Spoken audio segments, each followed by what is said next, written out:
Hello dear students, I am Miss Preeti Pandit and I have had already an introductory session with you on the first chapter or the first unit of food science and nutrition. We have already seen the importance of nutrition in our diet and we have said that a healthy lifestyle requires a healthy nutrition. Also, we have said that nutrition is the science of nourishing the body. It plays a significant role in your life even before your birth. It is defined as a science of food and nutrients and other substances therein and their interaction and balance to health, diseases, and the process of which the organism ingests, digests, absorbs, transports, and utilizes nutrients and disposes of their products. Nutrition is also concerned with socio-economic, cultural, psychological, and physiological parts of your body and parts of your lifestyle. So, nutrients are provided by the food that you eat, and hence, today's chapter will deal with the concept of nutrition and the significance and functions of food. Okay, so what is food? Again, you know that food has been a basic part of our existence. The Homo erectus or the bipedalism in prehistoric man, which is now extinct, was because of the extensibility in the ankle bone, which was mainly to climb trees, which was mainly to fetch food. So, food has been a motivation for betterment or for progress of the human race, which is, as what I said, it's proved by this theory, and we need food for growth, development, etc. Through centuries, we have acquired wealth of information about the use of foods to ensure the growth of children and youth, also to maintain a good health throughout life. What is food? Food is something which nourishes the body. Food may also be defined as anything eaten or drunk which meets the need for energy, building and regulation as well as protection of the body. So what is the concept of nutrition? Nutrition has been defined as the food that works in the body. Okay, it includes everything that happens to food from the time it is ingested or eaten until it is used for the functions of the body. Therefore, the right kind of food will develop into the right kinds of function. Nutrients, on the other hand, are composed of the foods that are needed by the body in adequate quantities in order to grow, reproduce, and lead a normal, healthy life. The nutrients are commonly water, protein, fats, carbohydrates, minerals, and vitamins. So, there are several nutrients in each of these groups, such as in proteins, in fats, in carbs, carbohydrates, in minerals, and inside vitamins. There are 40 essential nutrients supplied and even more by the food that we eat, which is used to produce literally thousands of substances required for all the microprocesses that are occurring in our body. The study of science of nutrition deals with what nutrients we eat and how much do we need them, and why these nutrients work and how they work and how can we get them. Nutrition is a result of all these kinds of food that is supplied to the body, and how we use this food is all that we are going to see in this food science and nutrition. Now, what are the types of nutrients? There are adequate nutrients, optimum, and good nutrients. Okay, so the adequate, optimum, and good nutrients or good nutrition are expressions used to indicate the supply of essential nutrients is correct and in appropriate proportions. It also implies that the utilization of such nutrients in the body at highest level of physical and mental health is maintained throughout the life cycle. Okay, so now will be introduced to another term known as malnutrition. What is malnutrition? Malnutrition means the undesirable kind of nutrition that leads to eventually ill health.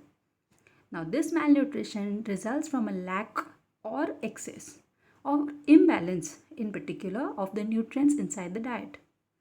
So, malnutrition can be of two types: overnutrition and undernutrition. Normally, we in our As we have learnt the concept of malnutrition, somewhere we may have the idea that malnutrition means lack of nutrition, but dear students, it's not true. Malnutrition is the imbalance or the disturbance in the appropriate nutrition, which may be under or overnutrition. Undernutrition is a state of insufficient supply of essential nutrients. Malnutrition can be primarily because of insufficient supply of one or more essential nutrients, or it can be secondary, which means that it results from the error in metabolism and interaction between nutrients or the nutrients and drugs used in the treatment procedures. Overnutrition refers to an excessive intake of one or more foods of nutrients which creates the stress in the bodily function. Okay, this is to do with obese people. So that is because of overnutrition. Now, nutritional status. What is nutritional status? It's the state of our body as a result of the food consumed and the use in the body of this food. Nutritional status can be good, it can be fair or average, and poor or malnutrition. The characteristics of good nutritional status are alert, good-natured personality, well-developed body with normal weight which corresponds to the height of the individual, well-developed and firm toned muscles, healthy skin, pink or reddish color eyelids, smooth membranes of the mouth and good layer of fat, subcutaneous fat, smooth glossy hair which shine, good appetite and an excellent general health. Okay, so any of these factors may be varying from time to time based on the nutritional status. But if you see that something is lacking in these all qualities, then it is mainly because of the poor nutrition or wrong food habits. So always take a pause and think if you have any discrepancy in any of these characteristics, then please take a check at your diet, and we will see in our future further classes what may be the problem and how to solve it. Okay, so getting back, general good health is evident by good stamina for work, regular meal times, sound and regular sleep, normal elimination and resistance to diseases via, of course, a good immune system. Whereas poor nutritional status is evidenced by listless, apathetic or irritable personality, undersized, poorly developed body, abnormal body weight, either too thin or too fat, flabby body, muscles that are small and flabby, pale or yellow skin, little or too much of subcutaneous fat, dull or reddened eyes, lusterless and rough hair, poor appetite, lack of vigor and endurance for work, and of course susceptibility to infection due to a poor immune system.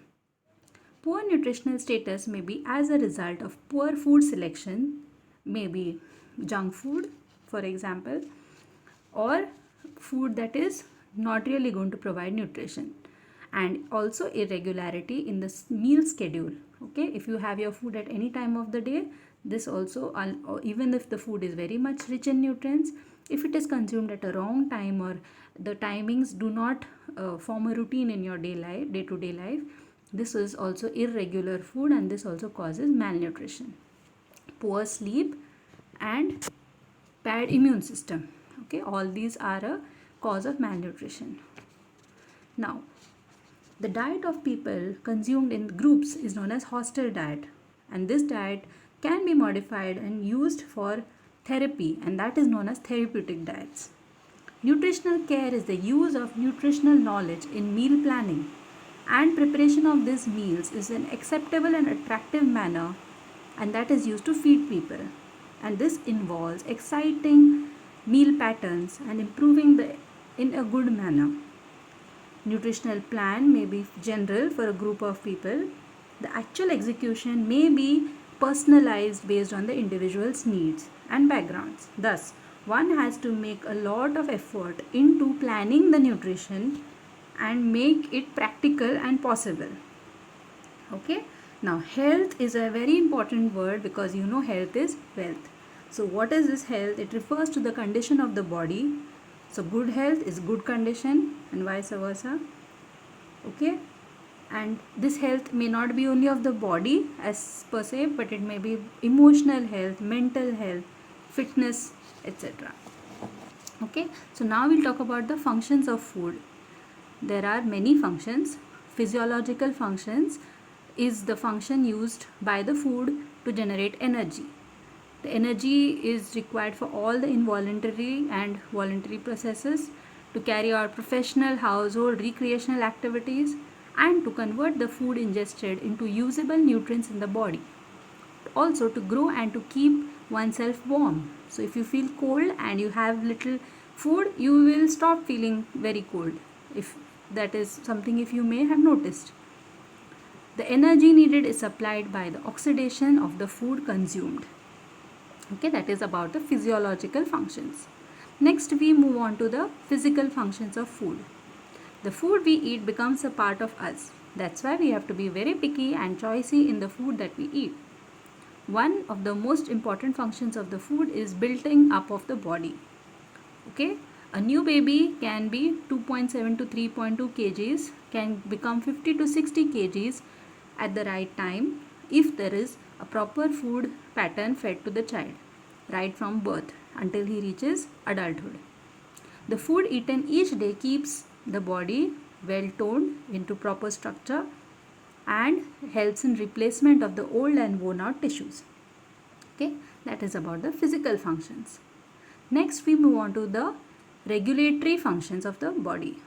This regulatory function involves beating of the heart, maintenance of the body temperature, also known as homeostasis, muscle contraction, control of the water balance, clotting of blood, removal of waste products from the body by excretion, also improves immunity and increases the disease resistance power. Okay, now we talk about the social functions of food. So, when you have a birthday party, you won't serve the same food that you have otherwise, because you're going to invite your friends, you're going to invite maybe their parents, so you have to take care of their needs as well. So, if the food at your birthday party is not good, there will be remarks or comments made by your friends that you have called us, everything was nice, but the food was not good. So, somewhere this is something which I'm going to try to explain in the social functions of food, and that is that the food has always been a central part of our social existence. It has been a part of our community, cultural, social, religious life. You don't eat prasad for your other functions which is not related to religious functions. Okay, likewise you don't cut the cake for something else which is religious. So you have your own menu ready depending on the function, whether it is social, cultural, or religious, or community. Okay, so special foods are distributed as a benediction of prasad in religious functions at homes, temples, churches, mosques. Feasts are given at specific stages of life, such as birth ceremony, naming ceremony, marriages, all sorts of functions and all sorts of festivals. Most of the religious festivals call for feasts and feeding of specific segments of the population. Certain menus are associated with most of these feasts in each region. Now, food has been used as an expression of love, friendship, social acceptance, and it was also used as a means to celebrate the happiness for certain events of life. So, when I speak about all this, students, please remember that these menus for each of these religious, cultural, social functions have been thought of and planned by your ancestors or by your the grandparents and great grandparents because of certain reasons, because they are good for you. But that doesn't mean that you have these kind of foods on a regular basis. That is why they are meant only to be consumed during functions. Okay, on a regular basis you have to learn to keep your food minimalistic. Okay, so that it is easy in absorption, and it totally depends on the hard work or on your metabolic activities. Now the last function before I end today's presentation is the psychological functions of food. So we have spoken about all the types of function: physical, physiological, regulatory, social function, and now we will move on to the psychological functions of food. So in addition to satisfying the physical and the social needs, food must also satisfy emotional needs of an individual. This includes sense of love, security, attention. Thus, familiar foods makes us feel special. Like for example, if you miss your mother because you're staying in a hostel, but if your friend's mother makes similar kind of food which your mother makes, you will feel much more happy. That will maybe make your day, or you will feel much more relaxed. So this is an example. Anticipating the needs and fulfilling these expressions of love and attention is also done by food. These sentiments are the basis of normal attachment to the mother's cooking, as I said. Sharing of food is a token of love, friendship, and acceptance. In a friendly gathering, we are trying to familiarize ourselves with other people via food, okay, as a means. This enlarges our food experience, okay. It must be noted that even a nutritionally balanced meal may not be satisfying to an individual. Okay, so if you share your food with friends and family, you will find that the overall experience of having your food is much more enriched. With time and repeated experience, strange foods, okay, which are not used to, become familiar. New taste buds, the new tastes are recognized by your taste buds, and this not only is nutritionally adequate but also enjoyable for you as a classmate or as a family member. Okay, so the emotional or the psychological aspects of food is also a very important function of food. So I hope you understood the various functions of food and why we have incorporated this in our segment. So I hope you choose your food wisely and share your food with your family members and friends. Thank you for watching, and please keep your questions posted to me. I am available and I will share my email ID and details in the next video. Thank you.